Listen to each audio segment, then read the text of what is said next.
حضرت شیخ احمد مجدد الفسانی علیہ رحمہ فرماتے ہیں، جو شخص اپنے اوپر 10 چیزوں کو لازم کر لیتا ہے تو لازمی نتیجہ یہ ہوتا ہے کہ وہ متقی بن جاتا ہے۔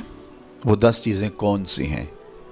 ماہ صیام کے ان حسین لمحوں میں ہمیں وہ 10 اوصاف اپنے اندر پیدا کرنے چاہیے تاکہ ہم متقی بن جائیں، اور متقی اللہ کے محبوب بندے ہیں۔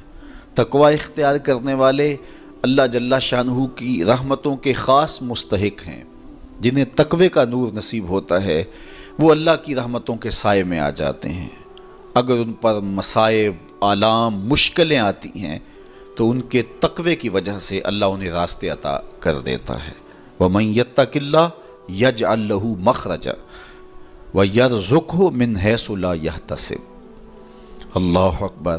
ارشاد فرمایا کہ جو اللہ سے ڈرتا ہے، تقوی اختیار کرتا ہے، اس کے لیے ہم مصیبت سے نکلنے کے راستے پیدا کر دیتے ہیں، اور اللہ جل شانہ اس کے لیے وہاں سے رزق عطا کرتا ہے جہاں سے اسے گمان بھی نہیں ہوتا ہے۔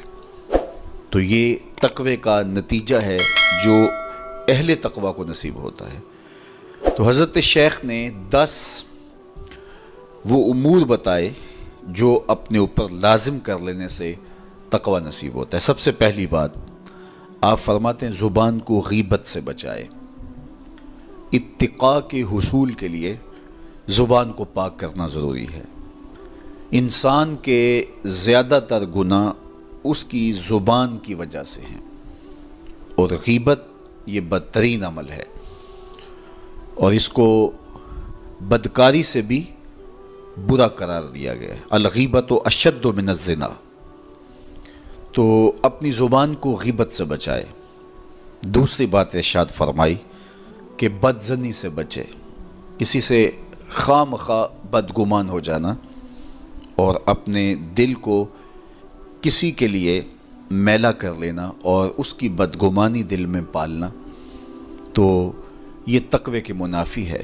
تو کسی کی بدگمانی سے، بدظنی سے اپنے دل کو بچائے، زبان کو غیبت سے بچائے، دل کو بدگمانی سے بچائے، اور مسخرہ پن سے بچے۔ بات بات پہ ٹھٹھے مار کے ہنسنا اور اس طرح کی زندگی بسر کرنا۔ اور آج کل تو جب بھی دوست احباب اکٹھے بیٹھتے ہیں تو سنجیدہ اور متین باتیں کم ہوتی ہیں، زیادہ وقت لطیفوں میں ہی کٹ جاتا ہے۔ انسان کو خوش مزاج ہونا چاہیے، اس کی طبع میں شگفتگی ہونی چاہیے، لیکن شگفتگی، خوش مزاجی اور مسخرہ پن میں فرق ہے، اس کو سمجھنا چاہیے۔ سنجیدہ اور متین زندگی یہ مومن کی زینت ہے، انسانیت کا حسن ہے۔ اس لیے تقوی کے حصول میں مانع ہے مسخرہ پن۔ اگر کوئی شخص متقی بننا چاہتا ہے تو اس کو سنجیدہ اور متین بننا ہوگا۔ طبیعت کی خوش مزاجی یہ معنی نہیں ہے، لیکن مسخرہ پن اور چیز ہے، اس سے روک دیا گیا۔ چوتھی چیز حضرت شیخ احمد فرماتے ہیں کہ اپنی آنکھ کو حرام سے بچائے۔ اپنی آنکھ کی حفاظت کرنے سے تقوی حاصل ہوتا ہے۔ جب آنکھ خراب ہوتی ہے تو دل خراب ہوتا ہے، جب دل خراب ہوتا ہے تو پھر پورا بدن خراب ہو جاتا ہے۔ اس لیے وہ دروازہ جو کھلا ہے اور اس سے بدی شر اندر اتر رہی ہے، اور پھر اس سے آپ کا سارا نظم ہستی برباد ہو رہا ہے، تو اس دروازے کو بند کریں۔ تو اپنی آنکھ کو حرام سے بند کریں۔ پانچویں چیز ارشاد فرمائی، ہمیشہ سچ بولے۔ جھوٹا شخص کبھی متقی نہیں ہو سکتا۔ اتقاء کے حصول کے لیے اپنے آپ کو سچ کا خوگر بنانا ہوگا۔ سچ کے بغیر کبھی نہ بولیں۔ جھوٹ بولنے والے کی زبان سے شر پھیلتا ہے، اور جب کوئی شخص جھوٹ بولتا ہے تو حدیث پاک میں آتا ہے اس سے بدبو نکلتی ہے، جس کو عام لوگ تو نہیں سونگھ پاتے، لیکن اللہ کے فرشتے 1 میل دور پیچھے ہٹ جاتے ہیں۔ تو مومن سچا ہوتا ہے، مومن جھوٹا نہیں ہوتا، اور تقوی کے حصول کے لیے سچ شرط ہے۔ چھٹی چیز ارشاد فرمائی، ہر حال میں اللہ کا احسان مانے۔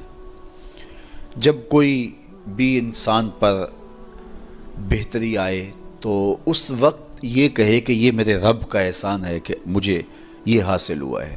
بہت سارے لوگ اپنی محنت کا نتیجہ قرار دیتے ہیں کہ یہ میں نے کیا تو اس کے نتیجے میں یہ ملا۔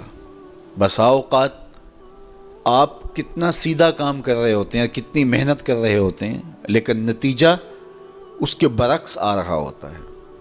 سیدنا علی المرتضیٰ رضی اللہ تعالیٰ عنہ فرماتے ہیں، میں نے اللہ کو اپنے ارادوں کی شکست سے پہچانا، تو یہ اس کی کرم نوازی ہے کہ اس نے ایسا کر دیا۔ صحت میرا کمال نہیں، یہ اللہ کی عطا ہے۔ علم میرا کمال نہیں، یہ اللہ کی عطا ہے۔ لہجوں کی خوبصورتی یہ اس کی عطا سے ممکن ہے۔ اس نے آنکھوں میں روشنائی رکھی، اس نے توفیق عمل نصیب فرما دی، اس نے اچھائی کی راہوں پہ گامزن کیا۔ ماہ صیام میں روزہ رکھنے کی توفیق ہوئی، صلاۃ التراویح میں حاضری کا موقع میسر آیا، دیگر صالح اعمال تلاوت کلام مجید نصیب ہوئے، تو مت سمجھے کہ یہ کوئی میرا کمال ہے۔ اللہ کا احسان مانے گا تو غرور پیدا نہیں ہوگا، تکبر پیدا نہیں ہوگا۔ تو ہر حال میں اللہ کا احسان مانے، جو بھی خیر اس کو ملے وہ کہے یہ میرے رب کی طرف سے ہے، اور اگر اس کا کرم نہ ہوتا تو یہ عمل مجھے نصیب نہ ہوتا۔ اور کتنے عمل ہیں کہ نصیب ہونے کے بعد عجب سے، تکبر سے، ریاکاری سے برباد ہو جاتے ہیں۔ کیتی کتری پئی کھو محمد تے سکہ بنیا زردہ، کتنے عمل ہیں کہ برباد ہو جاتے ہیں، تکبر آ گیا، عجب آ گیا، ریاکاری آ گئی، تو یہ اس کی طرف سے ہی ہے۔ تو جب یہ کہے گا تو عجب، تکبر، غرور کچھ پیدا نہیں ہوگا، تو پھر عمل قبول ہوگا اور انسان تقوی کی منزل تک پہنچے گا۔ ساتویں چیز، اپنا مال راہ حق میں خرچ کرے، ناحق راستے پر ایک درہم بھی خرچ نہ کرے۔ کمایا ہوا مال راہ حق میں خرچ کرنے سے اتقاء کی دولت نصیب ہوتی ہے۔ اللہ قیامت کے دن بندے کے قدم اپنے حضور سے ہٹنے نہیں دے گا جب تک اس سے 3 سوال نہیں کر لے گا۔ ان میں سے ایک سوال یہ ہوگا کہ مال کمایا کہاں سے، مال خرچ کہاں کیا۔ جس طرح مال حلال کمانا ضروری ہے، مال کو جائز جگہوں پہ خرچ کرنا بھی ضروری ہے، حق کے راستے پہ خرچ کرنا بھی ضروری ہے۔ اس لیے یہ اپنی طبع کے اندر لازم کر لے کہ کبھی بھی اس کا مال کسی ناجائز اور فضول کام میں خرچ نہ ہو، راہ حق میں اس کا مال لگے۔ 8ویں چیز، نفس کے لیے کبھی بڑائی بلندی نہ چاہے، اس سے طبیعت میں سرکشی آئے گی اور تقوی کے راستے میں یہ عمل مانے ہے۔ اور نمازوں کی حفاظت کرے۔ نمازوں کی اگر حفاظت نہیں کرتا تو باقی سارے عمل اس کے پاس ہیں، تو وہ متقی کیسے بن سکتا ہے؟ چونکہ یہ تو اسلام کا بنیادی فریضہ ہے جو اہل ایمان پر لازم کیا گیا ہے، جو کسی صورت کے اندر بھی، حتیٰ کہ حالت بیماری کے اندر بھی معافی جس کی نہیں ہے، سفر کے اندر بھی نماز کی معافی نہیں، مختصر کر دی گئی، قصر کر دی گئی، لیکن معافی نہیں دی گئی، حالت جنگ کے اندر بھی اس کی معافی نہیں ہے۔ تو نمازوں کی محافظت کرے۔ اور 10ویں چیز، حضرت شیخ فرماتے ہیں عقیدوں کی صحت کا خیال رکھے، اپنے عقیدے، اپنے نظریات خوبصورت رکھے۔